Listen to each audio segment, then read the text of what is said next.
feeling tight when you're by my side, girl. When you touch me, when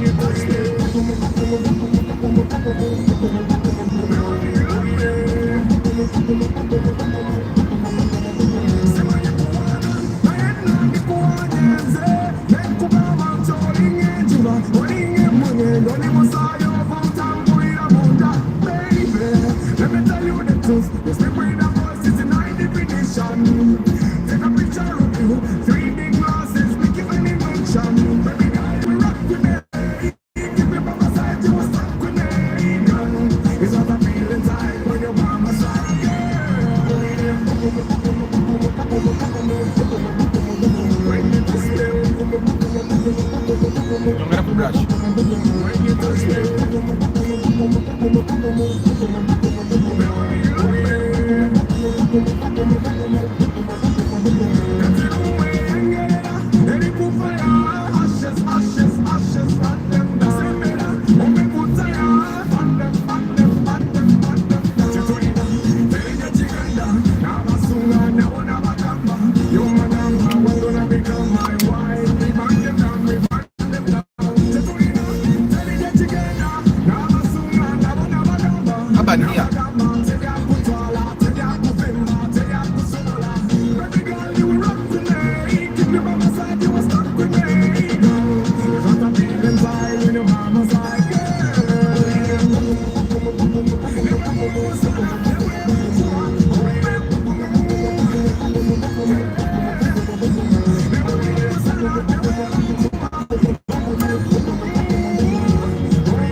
your big horn. Ilabye. Bonya bonya. Bana mwasuze mute mwasuze mute.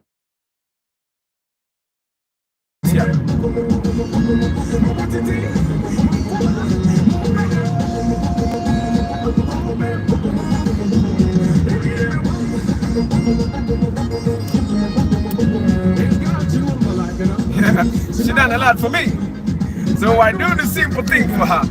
Cause she gave me warmth, everything she gave me warmth, you know. She chocolate and pepper. When we were never called about the water jam yesterday, no one was you, one about the Vatican. Menga wa mamuli mutia. Mwasuze bulungi, enkuba mwagirabye. Abayise mu kajjamu k'eggulu mwakalabye.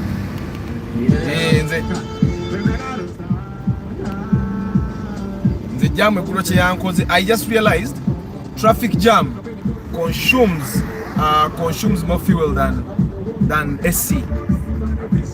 Traffic jam consumes more fuel than air conditioning.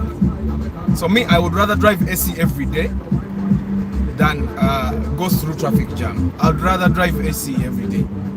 The traffic jam yantama. As a matter of fact, at least nsobola okuvuga ekikubo ky'ettaka nesivuga jam mubi nnyo. Before we play, yeah, ooh, jump. If you're feeling good, booka. If you're feeling good,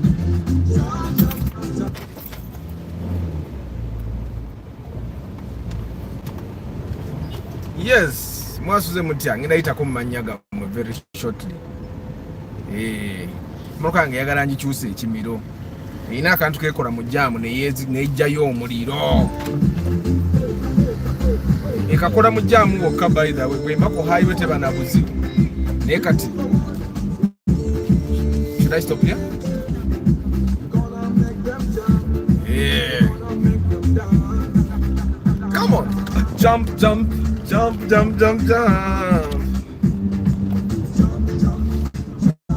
Kakati. When a car does things like what my car is doing right now, that's when you know that you actually know a car. You know how to drive a car. See, when it does something like this, how do you handle it to make sure that it keeps moving until you actually find a solution? Which take it. Ekimiro bangamba dokikyusa ne nebuzabuza. Engamba kasite kyange kikyatambula. Yeah, today is question Friday, guys.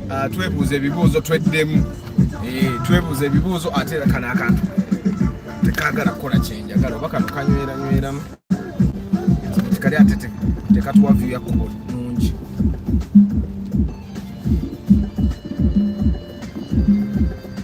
Joshua, how are you? Emmanuel Kabali, Nick Wabui, Paul. Hey, Emma, what is love? Tips on how to handle long distance relationship. Asking for someone. Baba Buza Banangi, what is love? And what are the tips you give someone to handle a long distance relationship? Hey, one more tips. One more tips.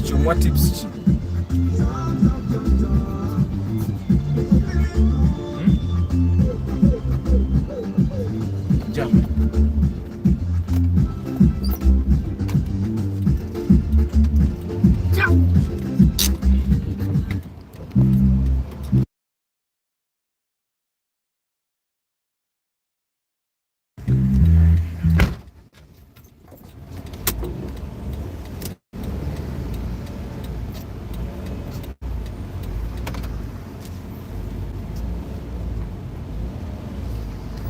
Bana Emma Babuza, what tips would you give him to handle long distance relationships? What are the tips you would give him to handle long distance relationship? Babuza, what is love? Ekibuuzo ni buli omu laavu agiraba bubwe anti kyebagamba buli omu waali walabira omwezi n'enjuba. Musomesa Samuel Sise, good morning. Straight to question. Mark 2 wakozotya. I buy it as a first bidder. Mansur Hanifa, Mark 2 yaganye. Teyabadde nnungi. Enjireka. Abby, good morning. Director Martha Academy. Emma Abuza, what is love and how do you handle long distance relationships? Personally, I've never been in a long distance relationship. I don't think it's something I can handle. So that's probably an answer I'm not qualified to give.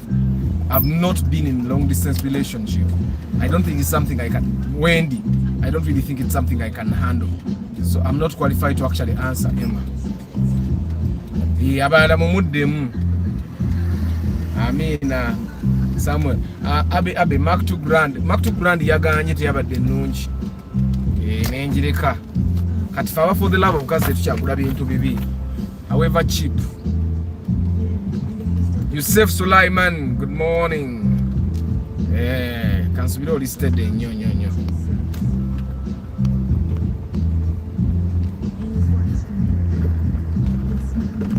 Nakantu katambula.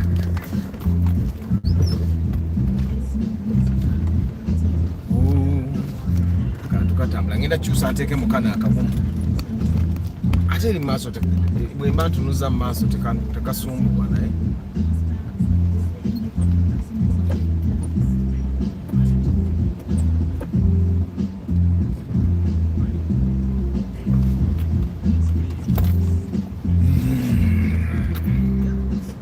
Kalibala Joseph abuuza good morning. Njawulo ki Probox ne si Spacio ne Probox motoka za njawulo. That's the difference. The difference is that those cars are totally different. I don't even think we should be comparing those two cars. So Joseph, let's not compare the Spacio to the Probox. Those are different cars. It's like you trying to compare a Range Rover to my Corolla. It would not be a very valid comparison. Dawood Monunule, how are you? Obuze nnyo man. Moses Heath, good morning. Muyombia Mark, good morning. Johnson Subuga, someone should get a Mark 2 Grand as a first car. Yeah, the Mark 2 Grand is a good car as a first car. Na yes, kila mabega, and also don't buy a 4-wheel version. 4-wheel drive jakunya mama fute kutano. Ochitegeera. So buy a 2-wheel version. Na yeji manyente skila mabega. So if you live in a place where it's slippery, just know it doesn't have a snow mode. Jakusumbua. But as long as you know that and you're fine with it, the Mark II Grand is one of the most reliable cars. It doesn't, one thing, the Mark II Grand doesn't go beyond 8 kilometers per liter. It's a sure deal. It doesn't go beyond 8 kilometers per liter. So, and it can actually go lower. If you say the singer, it just goes lower. As long as you're okay with that, you should be able to have peace with your Mark II Grand. Good morning, Mr. Arthur. Enkuba mujirabye. Bahrain. Enkuba etonya. I thought you guys were in a desert. Asajja nga bakoze ebyaka bibingi. Zolyo no manyi muli mu desert.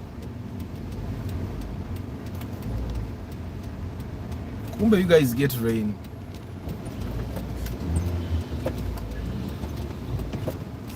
Omuliro gwenninya. I'm keeping the custody. Eina akantu ke yakoze yakatandise eggulo nga ndi mu nayise mazzi I think oba kye yabadde trigger. Nayise mazzi netandika okubanga when you're in jam kati nga bwendi because I'm in jam. Nga when you're in jam it doesn't keep a steady idle. Ejira negusala nekka kati bali bangamba dde okukyusa ekimiro wamma bwedde moroka erinamu SC bali bangamba dde okukyusa ekimiro neŋŋaana kati but I think it's ekimiro. I googled it nga of course ekimiro kye kimixing empewo ne kimixing amafuta, so the inconsistency in that erimu mafuta na mpewo. So I'm quite sure that it's those things, and if it's those things mbanyi no gula ekimiro bakindetera nako nenkibagobya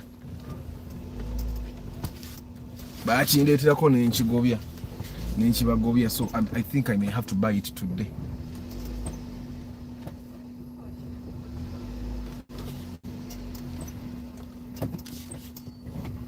Ochiwira kyekola but now it's stable, but it's way below zero, way below 1, eh? Way below 1. That's not the place you want the revolution meter to be. It's way below 1. Ojulira eringa etafuna mafuta bulungi, eringa etafuna mpewo bulungi. Terese engine check, so the problem is not with the engine, it's something to do with the mixture of air and fuel, and the mixture of fuel and air happens in the throttle body. So that's a very simple problem that can be solved. I'm just going to buy a Chimiro. It's just that today I have a very busy day. Yeah. So the thing with relationships, each person should write their own script about how they want to relate. Just want the relationship enough to make it work. It will work for both. Yeah, true. Personally, I'm one person that has never believed in long distance relationships. I don't know why. I feel like okujjako nga mubadde temubeerangako mwenna. But majority of the times when people have ever been together, if they have ever been together, probably lived together, long distance relationships normally don't work because you have been with the person that is used to having the person they care about close to them. They have been used to being taken care of, like there, and all of a sudden you're away for weeks or even months, and they'll start feeding that void. And normally when they start feeding that void, always when you leave, there's always someone that is waiting to try and grab what you had, which together. And I've realized that every single people have always been batted weak. So jakwesanga ebiseera ebisinga that person that is near bwabanga ali sharp bulungi ebiseera ebisinga they grab that person. So that's probably why I've never believed in long distance relationships. Ogenda okwesanga nga ebiseera ebisinga mu week yennyini omuntu mwaviiriddewo n'agenda ebweru oba na traveling mweyo week mwennyini partner we gwalese ewaka bwatandika okubaliga ekitegeera. So it's and I don't want to say that the partner abaliga yabeera ayina ekizibu.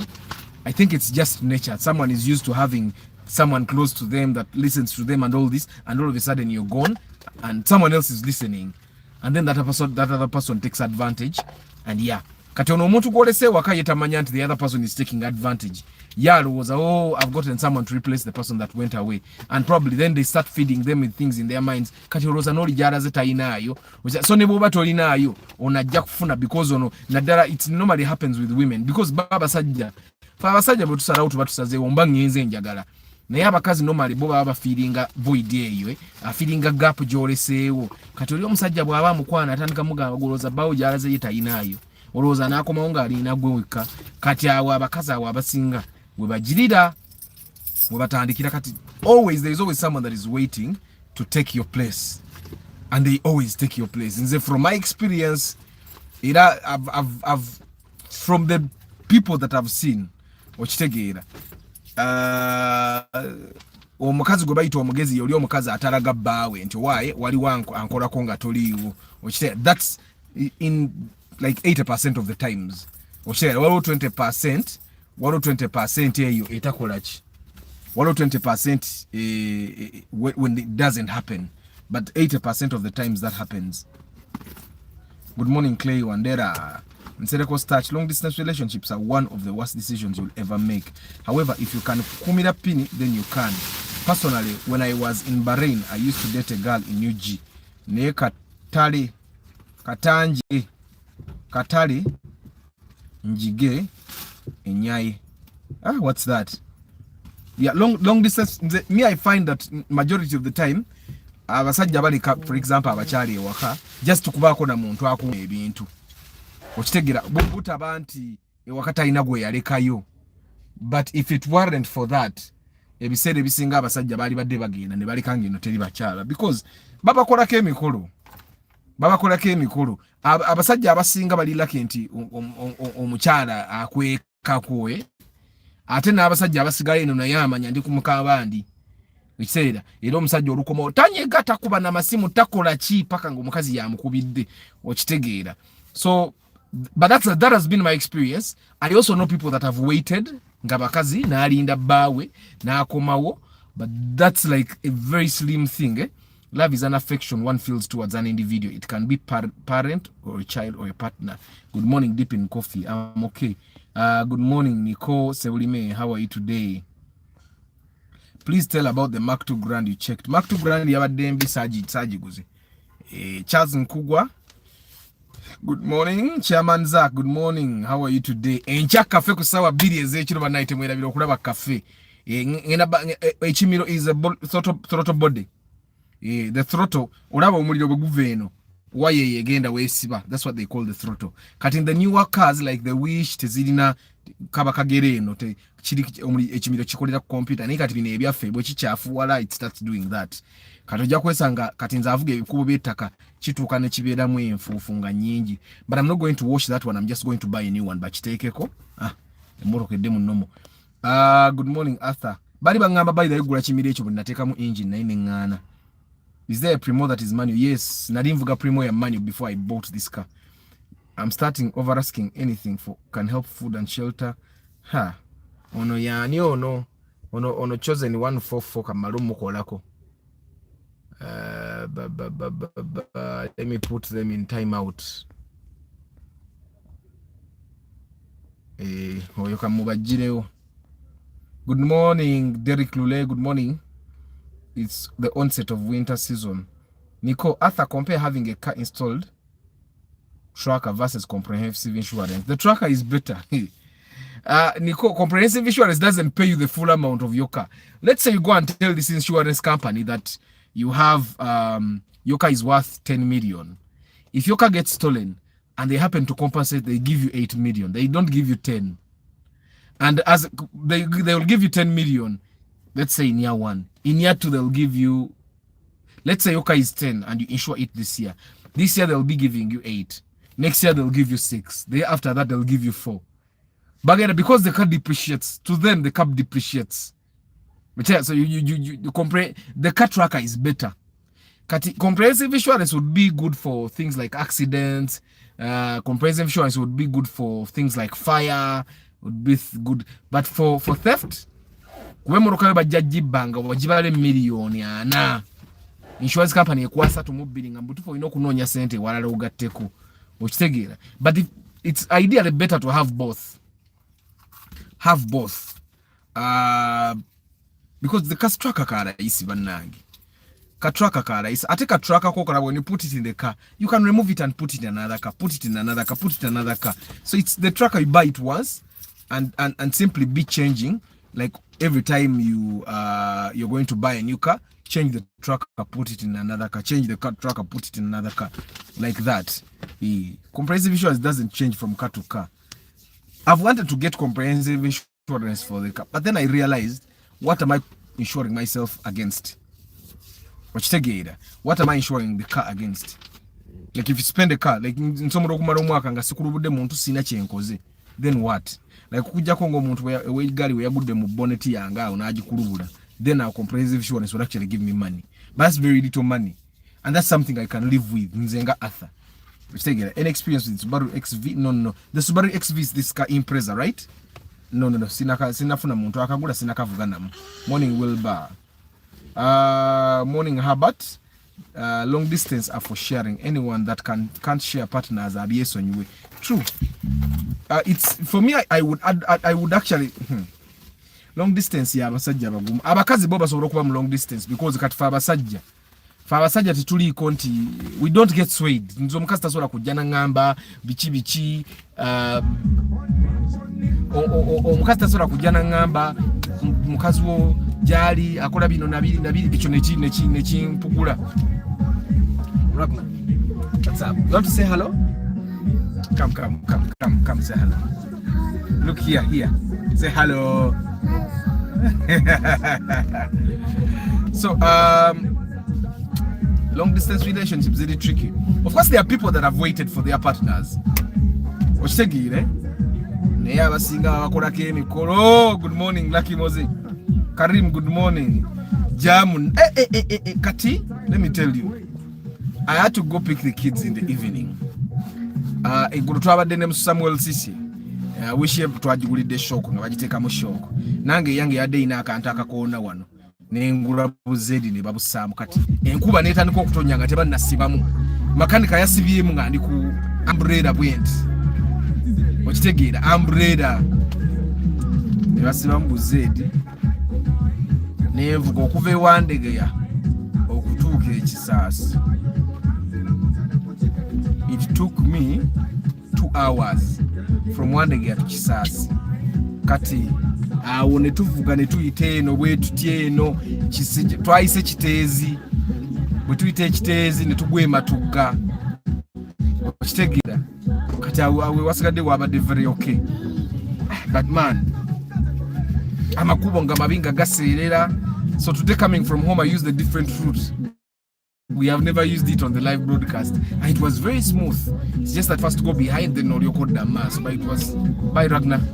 Karim, okay. Yusuf.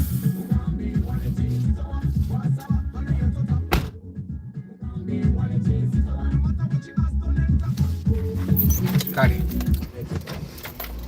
Katulaba. Chine emize. Katulaba, when you have just started this car, it's very stable. Ombala jivugamu. Ndoza ne testingako ku mixture ya mafuta n'empewa awo n'otuuka mu jam ne yoketa nkokola okitegeera.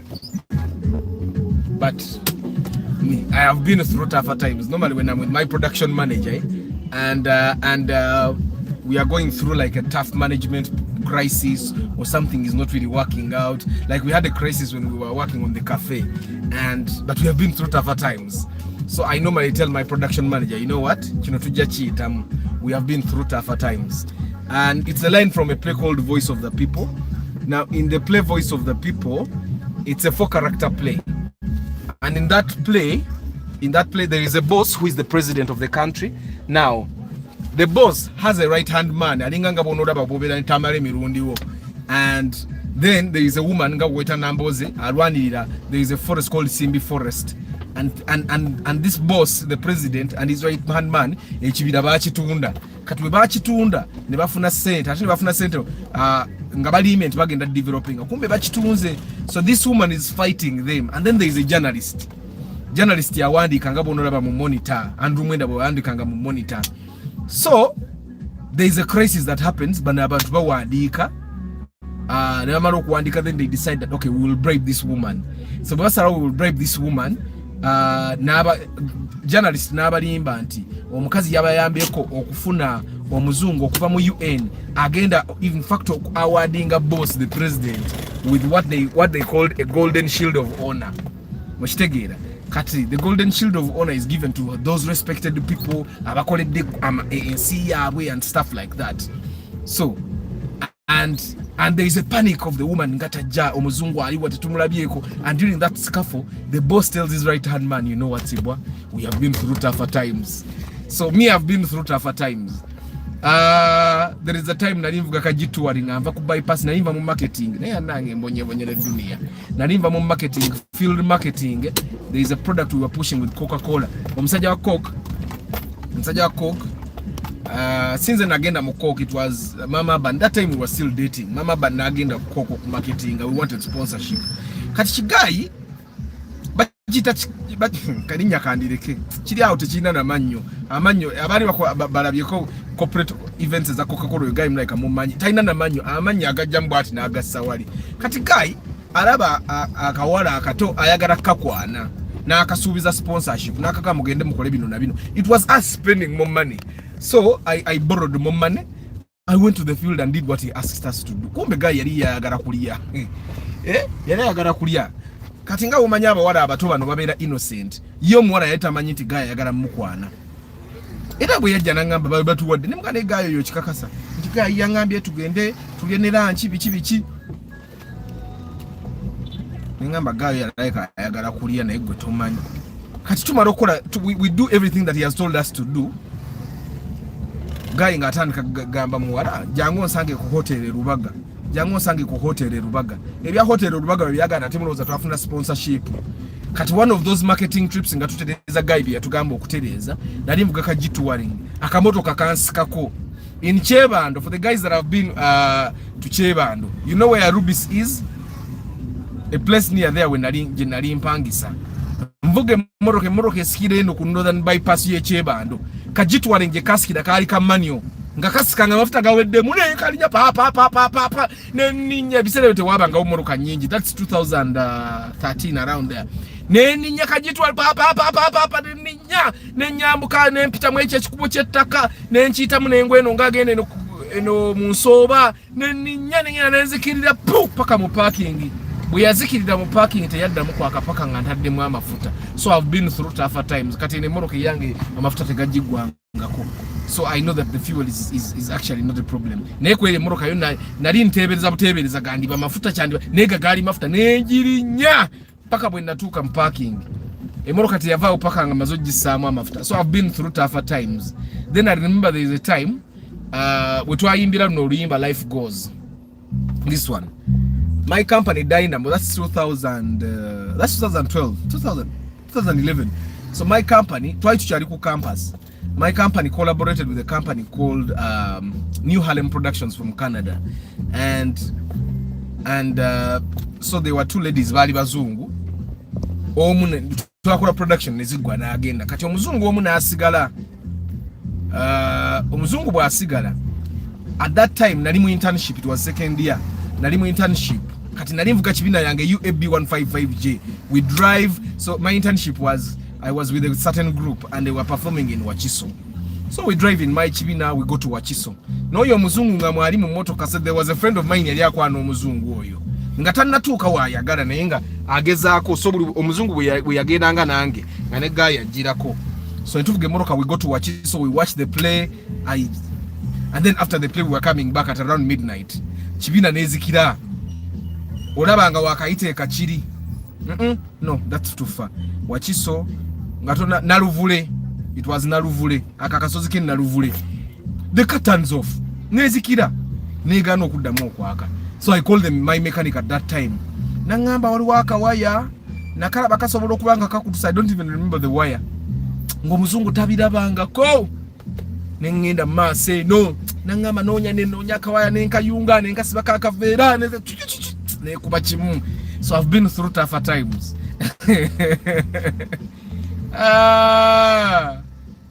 Okay, Arthur, my idea about starting making my hollow blocks for construction I want to start making them pura to use them for my building house. Yeah, those bricks are actually cheaper. They are cheaper. According to things that the professional builders tell us. But they are cheaper. Plaster, you don't actually have a problem with. Which take eh? Me, I find that that's the only advantage I see with that thing. Katinganze yazimbe chikomera nechizimbi sa matafari gafaga bulijjo. Niba nenga bazimbi obate bategeera. Now what would it take for you to recommend to someone who goes in bila mugule obuloko obwa 99? What? Niba bazimbi be Kampala nze sibategeera na bategeera. Oshitegeera, like me, if I'm working for someone and they are paying me my labor, my goal would be to make sure that if they can save elsewhere, they save. Neye, nze saganda kumala bya time. Ekikomera kya lizimbisiddwa 99. Nti ekikomera ne obato kikubye plaster n'okolako ka coping kana akawo guno osiga busizira. Niye 99 ngini ya ku site. Oba bwongo butono. Mnange. I thought you used Bombo Road because it was a nightmare. I have a friend who reached home at midnight. Kati Karim, nze bwe navudde ekisasi. Nenzija nengatta n'empita eno kisase mbikubo kube eyo nengwa kukira ekikubo ekigwa Komamboga okitegedde ekyakola si kyebakola then bwe nagudde Komamboga n'empita mbikubo by'ettaka nengwa ekiteezi kati bwe nagudde ekiteezi nengamba ki ekinzize Kawanda walabika wafu era na predictinze bulungi n'empita nengwa Matuga direct n'empita mu Kiti, so I used the Kiti route. I think that's why, because we got home at around 8:30. No, we got home at 9. So I think that's it. So whenever it rains, for you guys that live on Bombo Road, Matuga, Kawanda, whenever it rains, like really rains, don't use Bombo Road direct.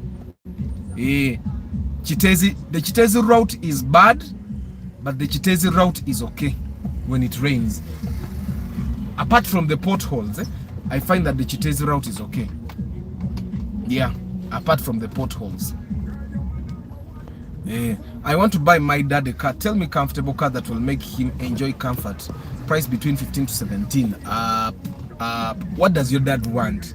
You know, Mani Black Rose, it's one thing for you to want to buy your dad a comfortable car, but does he really think it's comfortable? Because comfort starts from the mind. That's why, for me, driving a Mercedes-Benz, they did Benz Ginavuga, I realized that comfort starts from the mind. Before you sit in the Mercedes-Benz, your mind is already set for comfort. So when you sit in the Mercedes-Benz, even as uncomfortable as it may be, it's comfortable in the mind. Ata wawonye jamu waka wanda. Oyo jamu waka wanda nze kubabu weto nyenye. Chitezi is ugly, but I think Chitezi is enkuba bulu weto nyange nnyo. Gendo ite Chitezi mwababeera ku Bombo Road.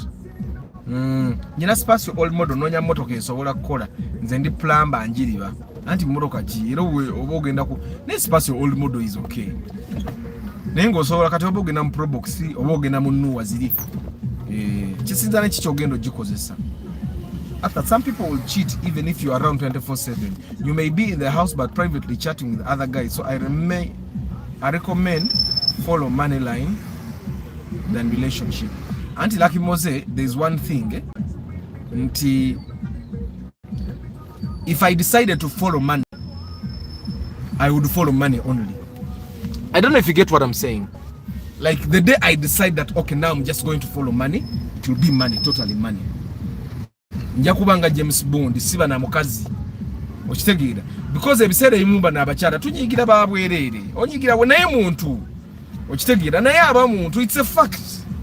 But tosuubira nti someone is going to put their life on hold for you. What if they die? What if they die?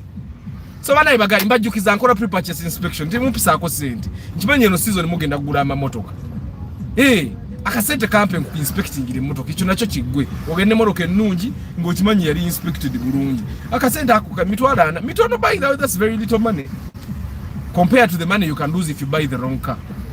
I'm telling you. Nze nyina guy gwe mmanyi yagenda nga akora butter naye mu butter gwe yakola yafiirwe million nga 4. Yanskipinga nasala million meka nasala million 4. Whenever you skip pre-purchase inspection you lose. Oyinza obutakimanya kati naye ayita kimanyi nti ya losing cent naye nga ye ya losing okitegeera. So Lucky Mose, you can't ebiseera ebisinga I've realized in life you can't have your cake and eat it.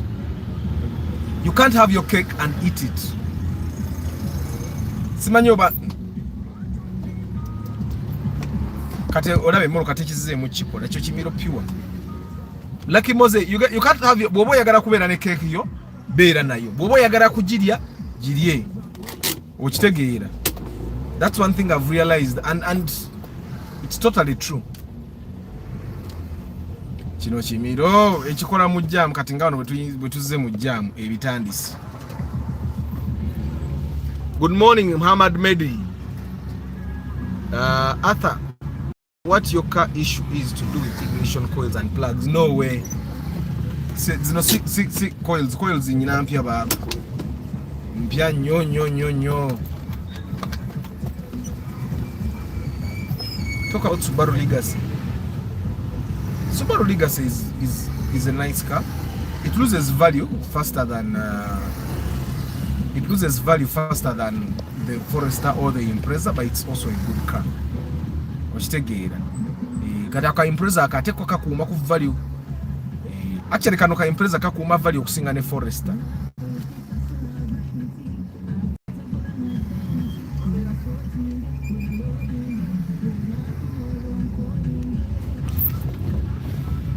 Niko zino koiro nagula mpya nnyo.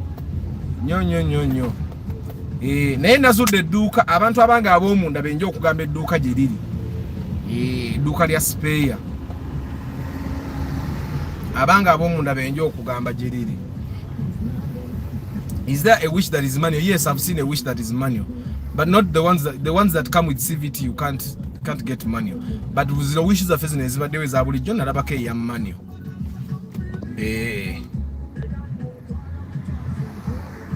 Says Kagaba banango obuze musajja goli otya. Oli bulungi.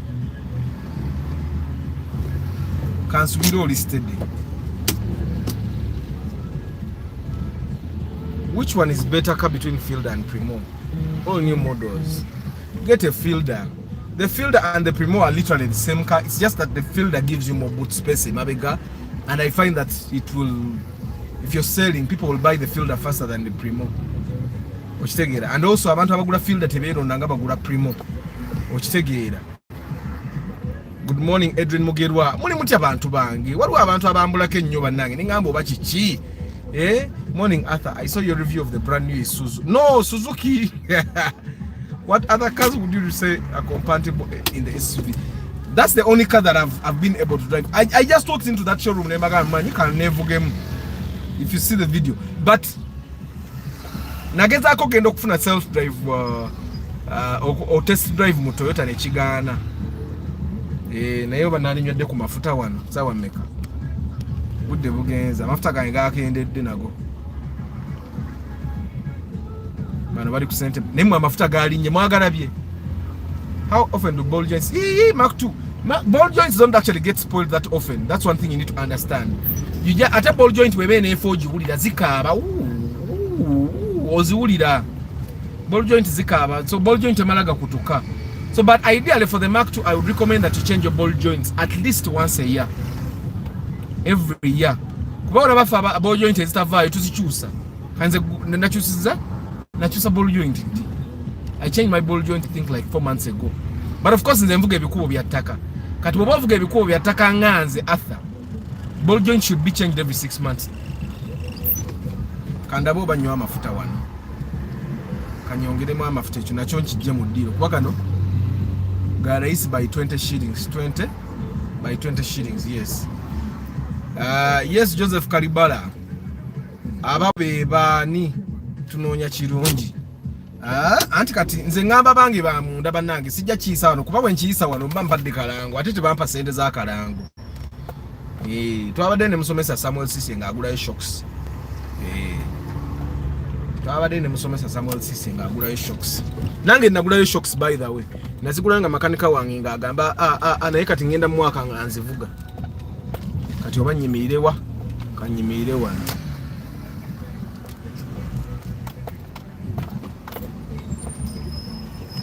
Ate bano ono anywedde V-Power.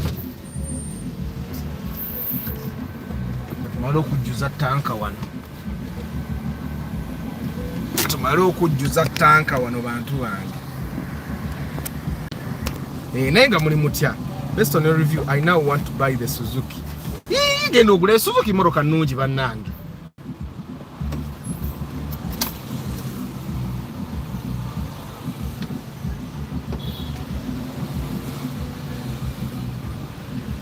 You know me. You know me. You put full tank. When it knocks, you put off.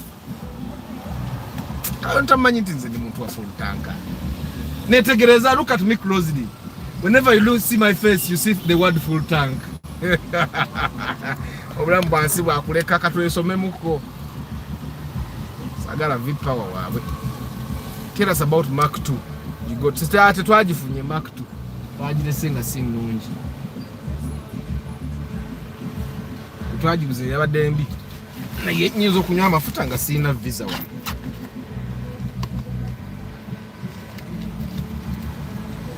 Madam. Nyabo. Leta machine. I thought I would get my car this December, but my leave was postponed. So, should I send pre-purchase inspection then? Later, cassette campaign career. Campaign baba. Simon Rock. Bundi yaganye Mark II. Engine infu. Ate sente zebagitunda nyingi. Yetaaga oggula nga tebagisedde. Ate omuntu alina okugula emmoloka eyo ye muntu nga ebyemmoloka tabimanyi bulungi. 506 kikonye kakati okumanya nga bali abatoto bankuba empewo. Mujjukira nti bampa 30 liters nga ndi mu half tanka. Kati ne moroka yange ebadde ng'esusse ne mu quarter tanka ng'eri wansi. Nywedde 36 liters. Ontegeera bali abantu bankuba empewo. Eri empewo super. Teriimu naki. Toto yawali y'ekisaasi. Bankuba empewo super. You can imagine moroka yange ebadde esusse ne mu half tanka ng'eri wansi. Quarter tanka ng'eri wansi. Nywedde 36 liters. Wali nanywa 30 liters ng'eri mu half tanka. Babbi nnyo bali. Bakuba empewo pure. Tonsaliddeko ka 88 n'okajjamu abakadde mbasalirako 20548 kyekiriwo maani listed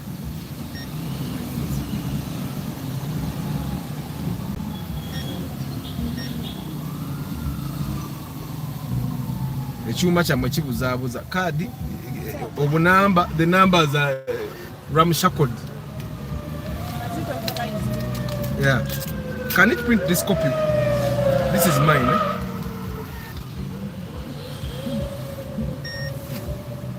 This is yours. No. Yeah, this is merchant. You print for me that receipt as well. V-Power taina makulu. Namunyo na wano by the way. Namunyo wano. Oyo ye mumpo oyo. Kati ntadde fuel save.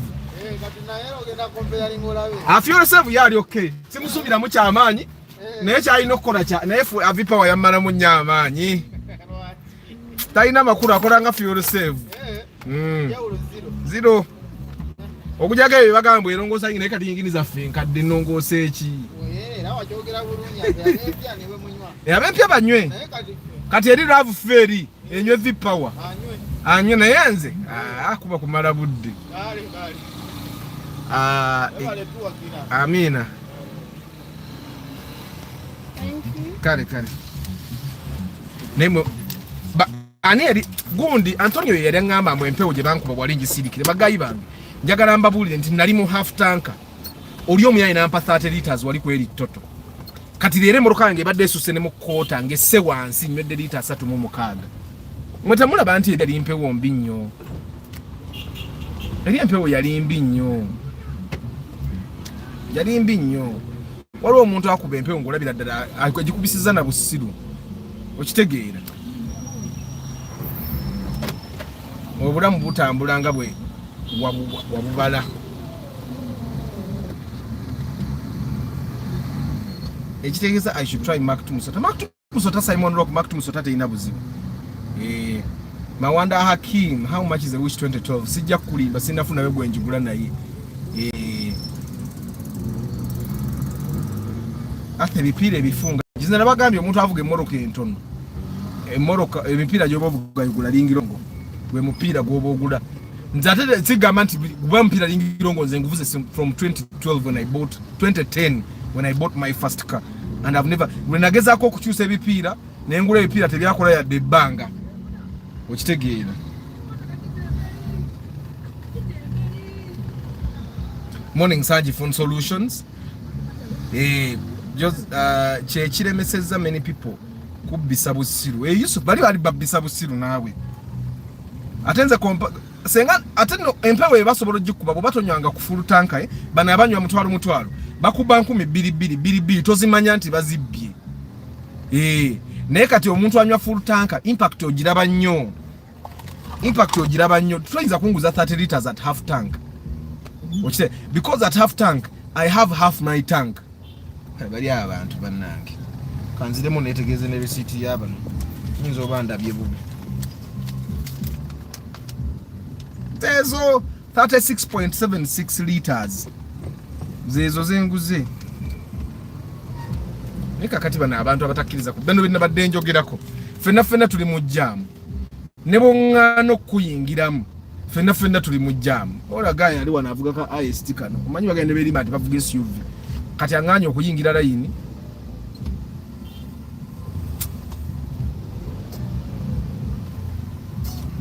Tulemeseza na ababodo okutambula.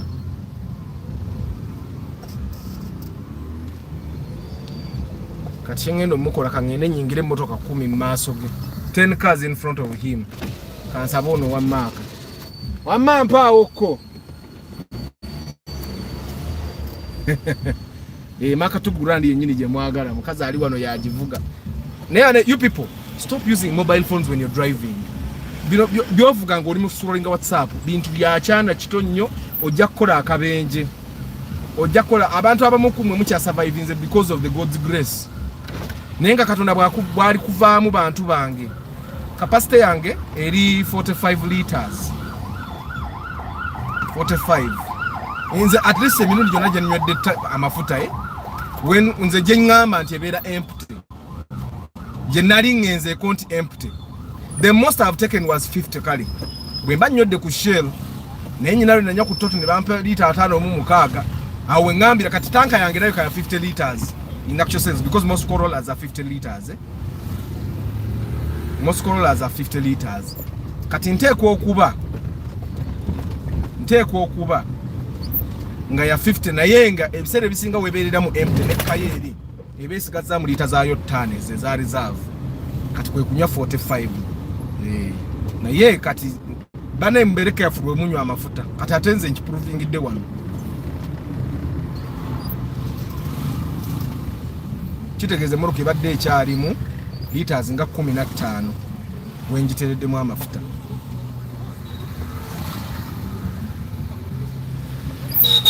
But it's 50. It's definitely 50 because that's what Google says at least. Naye ebisere bisinga nywa 45 webange etusemu empty. Katwane badde esuseko wansi wa quarter. Ibadde esuseko wansi wa quarter katono. Nenga muli mutya it's Friday temwerabira abantu bange mumpa send za pre-purchase inspection ni tugende tukola inspection y'emmotoka kugamba onalia n'oli ali emmere woma ate ne broadcast sobolo genda maaso kubaka kasente kanyamba nnyo okusigaza broadcast eno ng'ekola ki ng'etambula naye era temwerabira enkya tugenda batulaba cafe ku Palm Magic loko kansoke mba kubira akayimba ka cafe soke tukawuliremukko mutegeere nti It's the cafe. Oh, it's someone. temwera bila kulaba cafe Muna, we can do it together as one. Nidebo. abani ankore Tukanoria. Tukora hamwe. Nuwabu sinje. Nuwabu mwe. Emermon petwaza. Bueno tukwata nise. We can do it together. abanyoro Ninyikiriza zaitu make it for love and baganiza. Tumbeke hankale tuhamu. Yes, we can do it together as one. We can do it together as one. Mukukola tuyombagana tulwanagana tusojjagana naye tukwatire wamu anti agali awamu ge galuma ennyama. So we can do it. We can do it. Yes, we can do it together as one. We can do it together as one. Muna, emotoka gitemberi. Gitemberi. Bana, tuli kutya.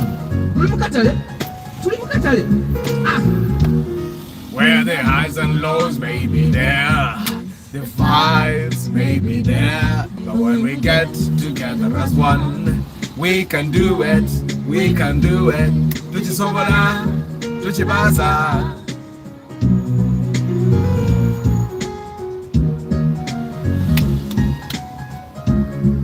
Yeah, Antonia, temwena video kulaba cafe by the way tomorrow. Sawa 2 ezekiro ku Pal Magic Loco eri channel 302 ku Go TV, channel 142 ku DSTV. Eyo show yange bambi bwoya mugende mugirabe mu mpagire. Antonio, ku TikTok on the post you did about Chisasi Petrol Station, there was a guy in the comment section. Ate ye he was badly aired.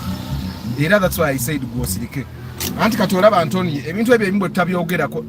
I got over 10 phone calls from Total. Ngabagamba they are going to investigate. One thing I realized, nze bwemba mmanyi sina musango gwe nyinza kola. Oba bojja n'ongamba omwana wange yabbye nga nkimanyi teyabbye, I just say it's impossible. Sisobola gamba kangende mubuuze, kangende nnoonyereze ndaba oba yabbye. But they told me they were investigating. They asked me for the receipt, my receipt. I sent them a screen. That's why I tell you guys, bonywa mafuta saba receipt ni bonywa gwa mutwalo saba receipt. Like if you take fuel from Shell, buli receipt basobola ogiprinting ne bweba ya 15. Okitegeera ne bweba because it's a liter. Saba receipt because majority of the time onywa ya mafuta bajja gamba olimba receipt yeriwa. But now you have the receipt. Bakubuuze wanyodeo sawa mmeka. Esawo zibagambe. Okitegeere kati then they have nothing to say. Era bakasana ba receipt number nemba ba yesa tebaddanga mukunkubira. Okitegeera bakimanyi nti station zaabwe ezimu ate kati obubbi bwa mafuta empewo ya manager. Sijja gamana ya brand ya manager yakwata mu kyuma nakubako. Okitegeera manager yakwata mu kyuma kati zo share ndaba ekyuma kizibu kyakwata because they have those binobo omuntu yatekako butage kizibu kyakukuba mpewo ne receipt zabo zi printing via the machine ene ya Total bagiwandika na ngalo. Okitegeera ziri receipt za share kyuma kye printing. So kati I realized mu share empewo nze era share gye bali bankubidde empewo ye Kagoma. For the guys that know the Kagoma petrol station, yali tayina simanyo bababisa, yali tayina system ene empye ya Shell. Era ye Shell yoke yali enkubye empewo gyenzijukira. Era bwe wegendeza ne Shell abantu ba complain kakati ezikuba empewo tezina system ene eri advanced. Kira kati banna migrating. Okitegeera.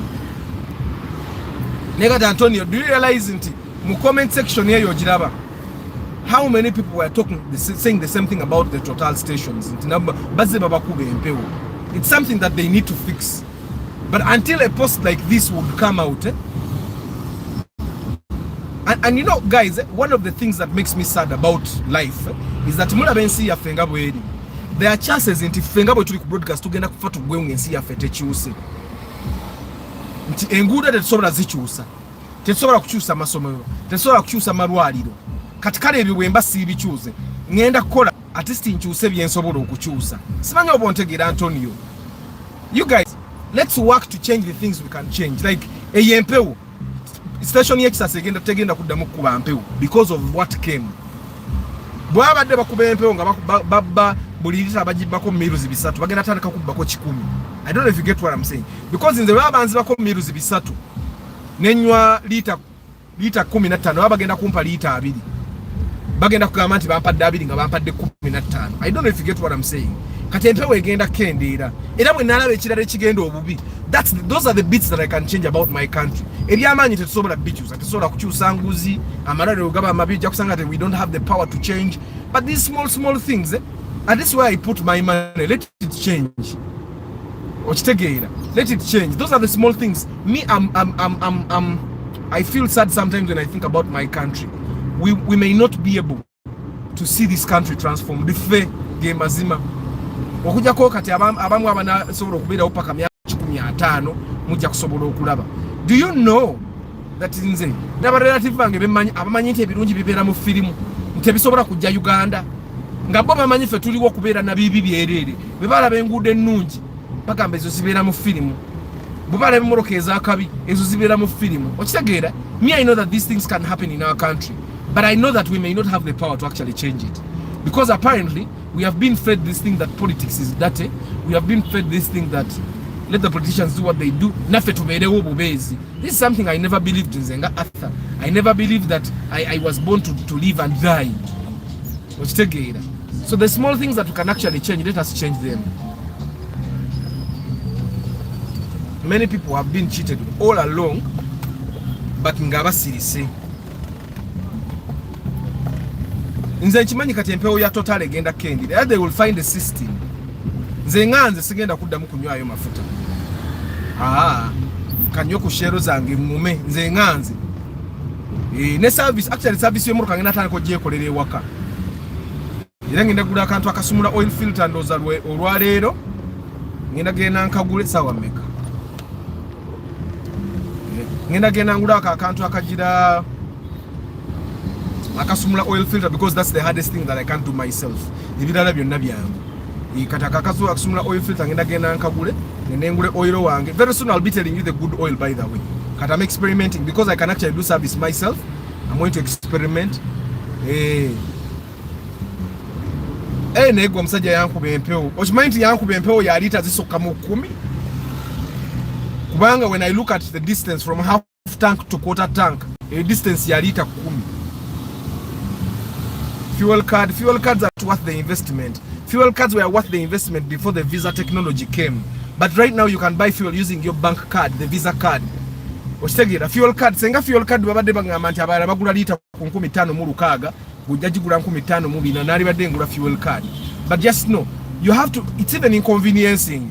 You have to go to the bank and you have to go to the petrol station and apply for the fuel card. Ochitegera. Then after you apply for the fuel card, then you go and top up money. Awo naona bank hiyo kucharging okuja sendizo kwa account yo zisa ku fuel card. Ochitegera, me I find that it's not really worth the money. So just have your Visa card. Funa ya account joteka ke egenda ke expenses za mafuta bichi. Me have different accounts for different things. So bobo sobola funa ya account eyo nga yo jjaji kozesanga gula bintu using Visa. Ngereberako obusente butono mitwala 3 mitwala 5. Nga ne baba jibye kale tofiirwa nnyo. Nenga atera bajibaddi. But I don't even I lost one of my Visa cards, but I know it's somewhere either in the car or in the house or in the office. So nchimanyi eri somewhere. Ochitegera. And you know, with digital technology, in the Equity gives me access. Na ndibano nyino okudde mabega kanda.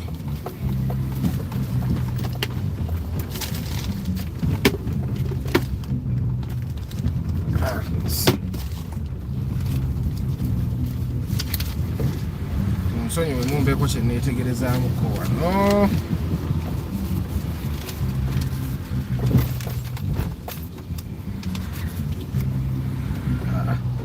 I'm safe. Nyina kye mbadde mmanyi nti miscalculating, I'm okay. Yeah, so fuel cards, Council Patrick, nze ndaba nga they are not worth the investment. They are not worth the trouble, not even the investment. Because investment should give you back money. But with a fuel card, you're facilitating you spending your money. So just go to a bank that gives you Visa, that gives you very good security for your Visa. And katolaba mu Equity, and I'm not, banange buli wembaka ekintu kyenjogerako abantu bagamba nalya kati baga nalya ku Suzuki ngandi akimazima ddala. Kati Equity gives me an app. From that app, kadi yange bwebula nenda banga there is activity that I don't trust. I can stop that card from working. App kwenyine, I don't even have to go to the bank.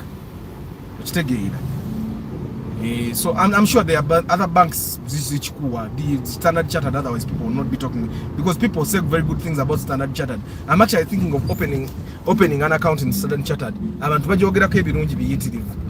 wano lero nga tewali jam naye lwaki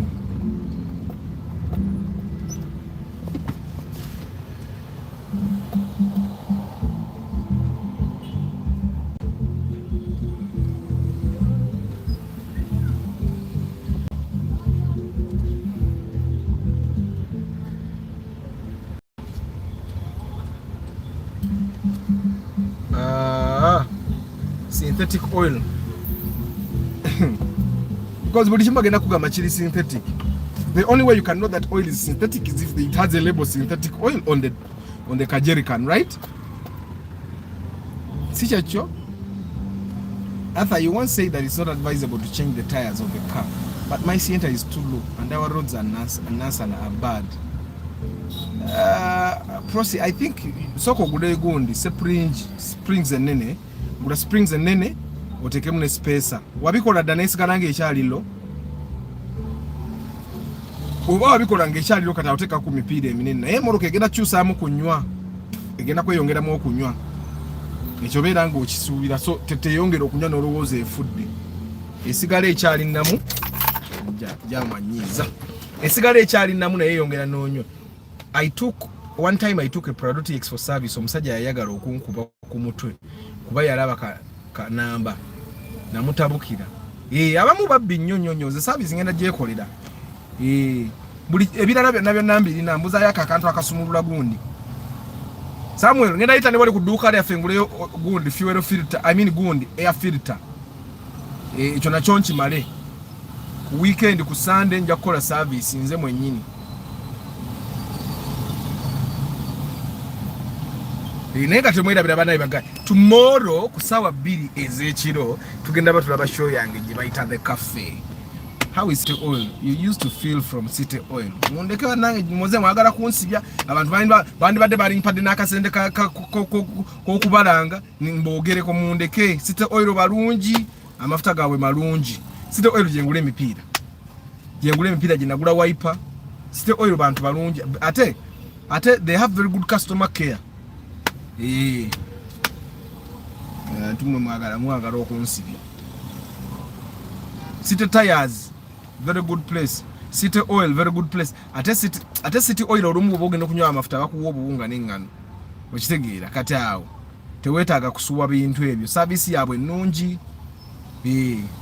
Wenkwera nkodawo ne service by the way ya gearbox.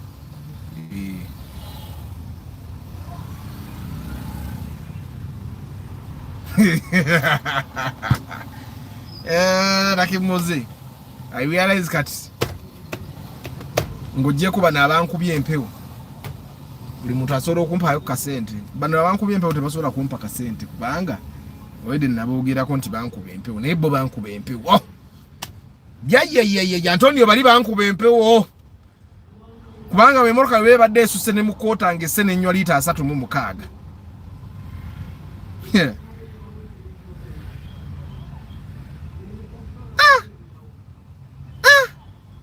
eri yali empewo naye nga muli mutya Friday batuteetya obudde bwange buweddeyo kansoma amanya ngategate nyina kyengatagatta wano kyembala mpite eno ngatte wano nzire wali kino kinsevinga obudde kanzire wano.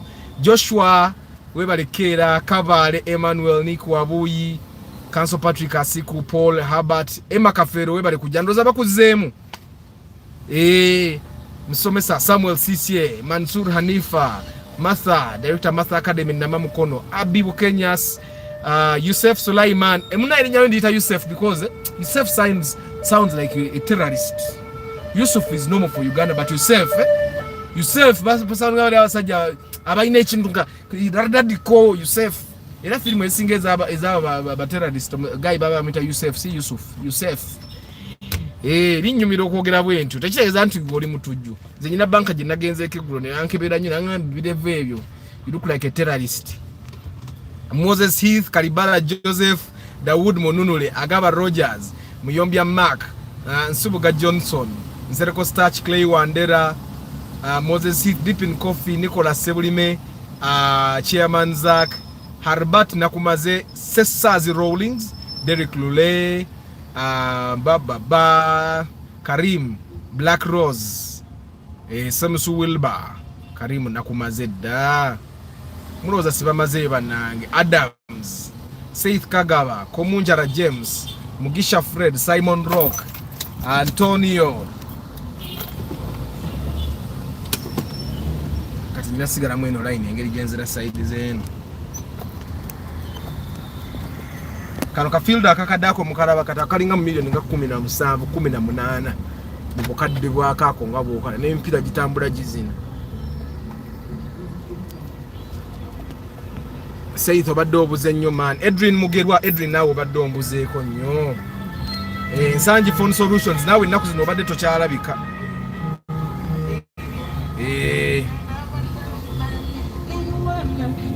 Johnson Lubinga.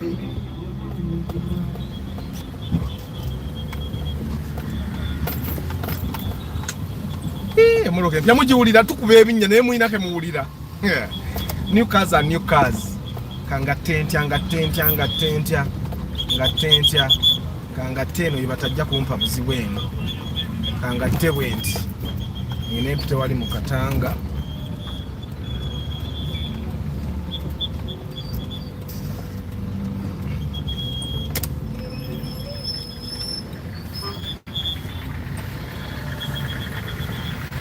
Kanga tebwenti.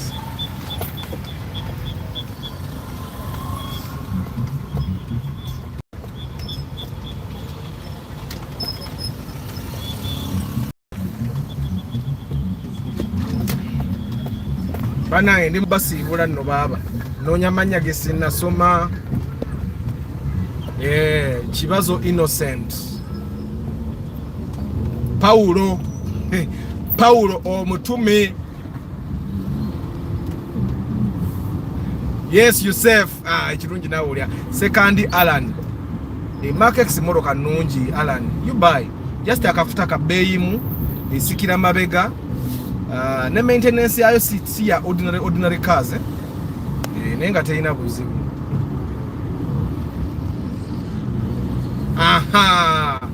Ababuza city oil service nungi nnyo. Yusef uyu abadde akolerayo ka service for 8 years. Yusef Mubawarabu, still Yosef in Eastern Europe. Yusef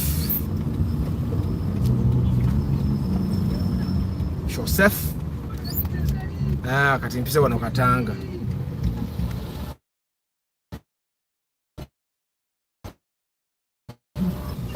Munzikirize basibule mbeka amasimu genkuba bannange. Emirimu gy'abakama bange gitambule. Tunalabagana enkya olweggulo 5:15 PM. Ne Arthur, would you advise me to put a tracker, safety button, alarm system? But this push to start, how do alarms work even? A push to start zijja ne alarm eyazo. So tewetaaga kwongera muteka mu test tracker. Emmotoka mugiteeke mu tracker bannange. Tracker actually gw'okujjako ng'emmotoka yetu egivaluinga.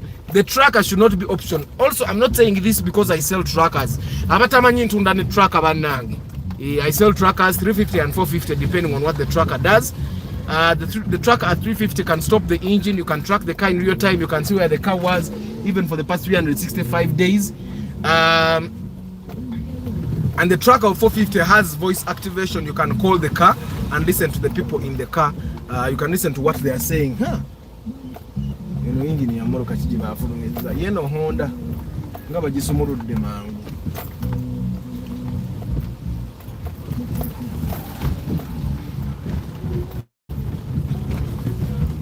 Yes, we can do it together as one. We can do it. Jova wakuita Yusuf.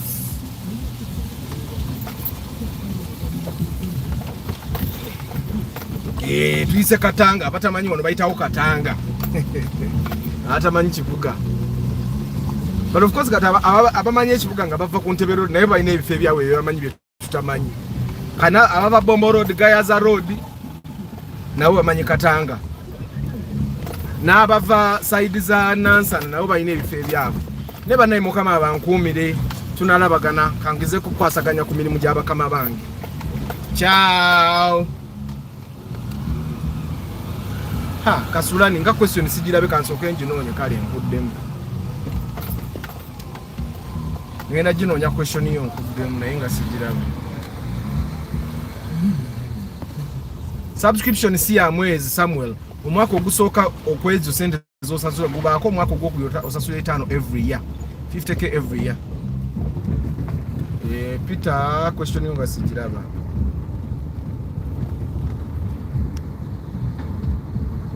Peter question terabika baba sorry. Linda kondabe. Peter ina kyabuuza wano. Hello guys, I don't know how to face the question. My ignition point is locked as the key can't start the car. What could be the cause? Steering yetambula left and right, Peter. If the steering is not moving left and right, it's the steering that has locked that thing. So nyenye ekisumuluzo ekyo nga bwonyene steering left and right, left and right, left and right nga bwobanga starting emotoka kijja kweta. Bweba steering it's hard. Tetoko kwa steering ye locking Peter. Simanyi oba ontegedde. Steering we locking because that's a security feature. So that's someone that doesn't have the key for that car cannot start it. So you check and make sure that the steering is not the steering chemanyi ye locking. Nkuze mbambi Peter nzikiriza nsibule. I'll see you guys tomorrow evening. Ciao.